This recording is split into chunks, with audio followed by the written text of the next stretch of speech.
Now, one thing I just want to try is just see if I can get a tiny little bit more clarity out of the kick drum. Okay, so let's have a look and see what we can do here.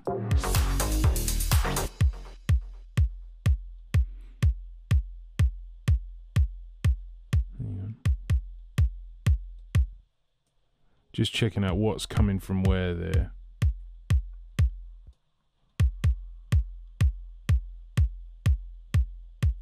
Let's just pull this attack back to about 15 milliseconds.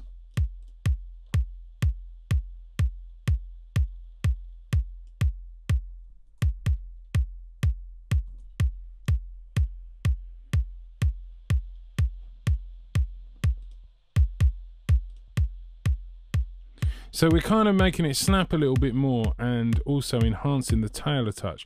I'll tell you what I'd be tempted to do is to try and move this down the chain a bit.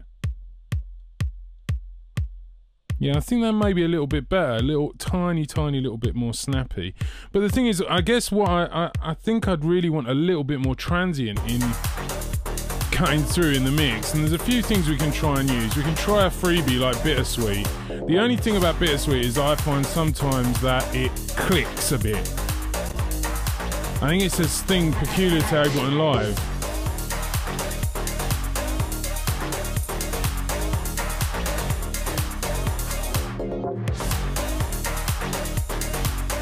I'm going to give this a bit more. Turn off that kick gain.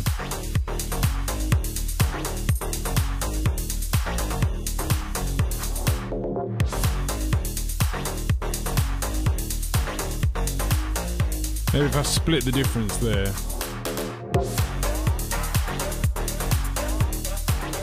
Now, there's a couple of alternatives to that. We can use the compressor to do a similar effect if we put it into expand mode. Oops. And then, so this basically turns it upside down. So the higher the ratio, the louder it's going to get. But this can like, the maximum you can do is double the volume. And then we have to kind of play around with the attack and the release.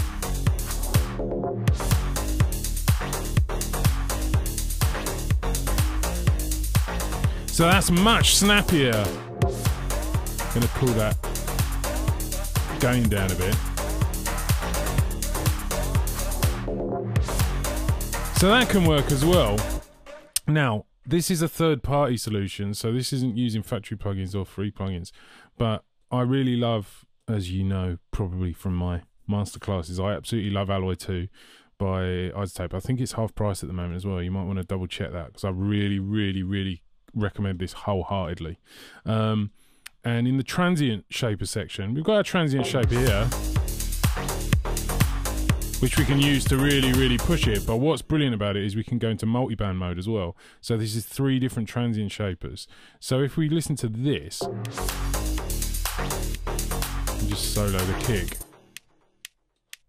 I can just push the transient on the top end, which might be a little bit more destructive. A little bit less destructive.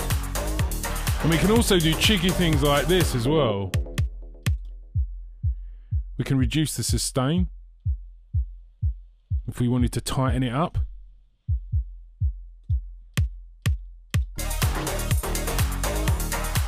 I actually think that's working really nicely.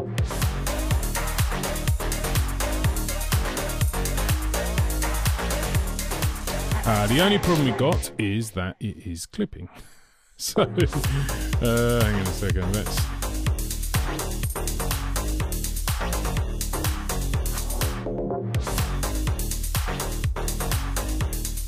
I'm just going to put the limiter on at the end purely to stop it clipping. I'm not going to actually use it to add any level.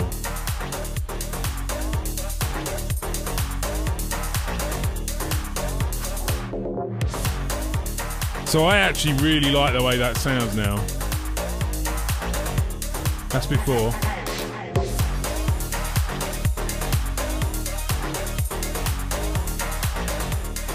We could also, you know, push up the transient on the low end as well a little bit.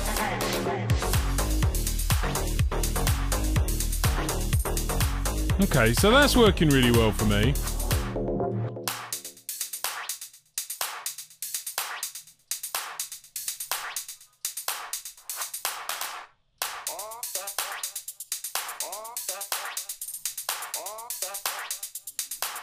Just want to look at...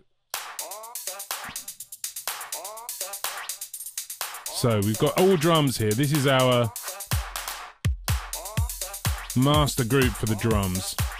And you've got a little bit of parallel compression here. A bit of EQ there, which is fine. Now the parallel compression, let me just try it in a slightly different way. Maybe try and push it a bit harder.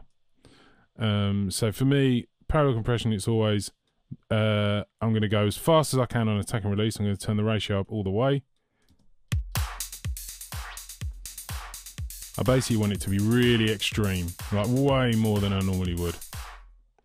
And I can sidechain EQ this a little bit, just to even it out, so it's not just the kick drum that's making it compress.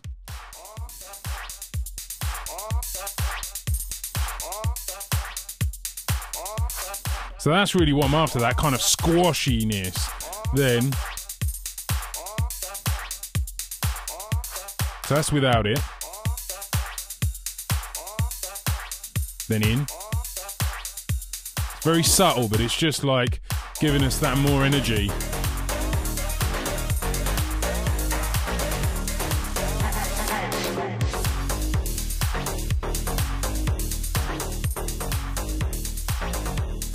Now again, another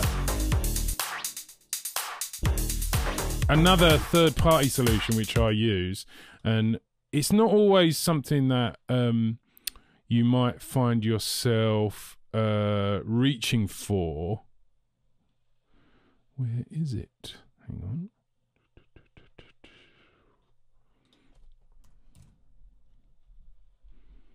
Oh yeah. Is this UBK1. Now this is just a really disgusting distortion and saturation plugin.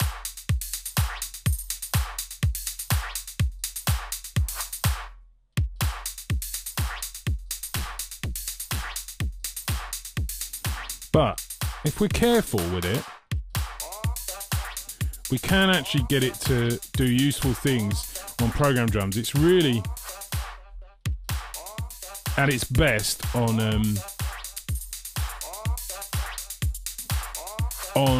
live drums.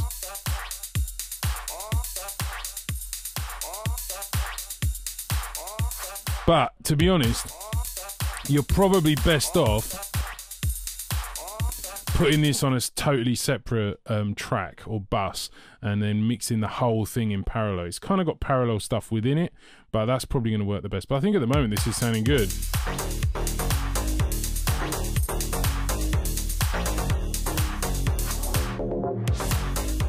Because, you know, I've been concentrating on the drums. Everything else basically sounds absolutely spot on to me.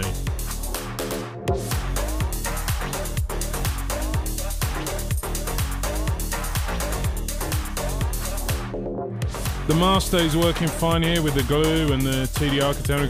Something I do quite like is getting Luftikus on there, because sometimes it's nice if you need it to add a little bit of this or this.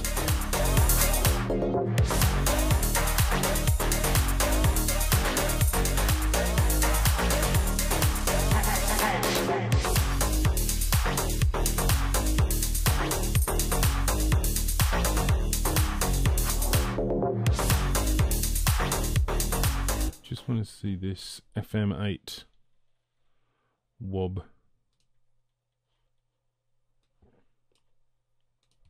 Oh, it's that thing.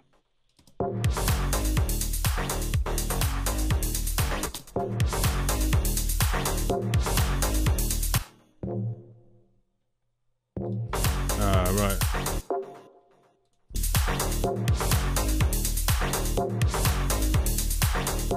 I really feel like this could use a bit of nastiness, just to give it a bit of sort of crunch. I'm just trying to experiment with a few things.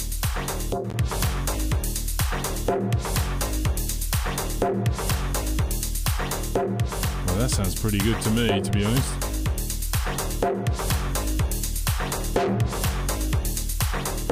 Maybe if I actually like get something quite fuzzy,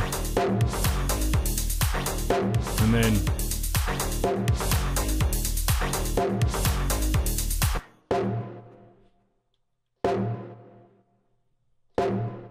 let's have a look what else we've got here. Maybe Redux might do it.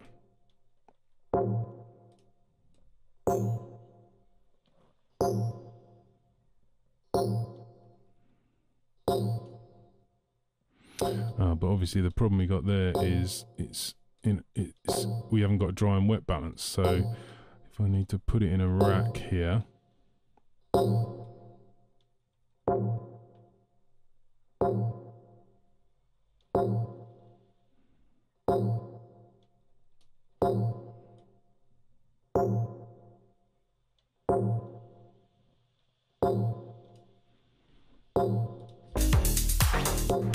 yeah, just a tiny little bit of grit.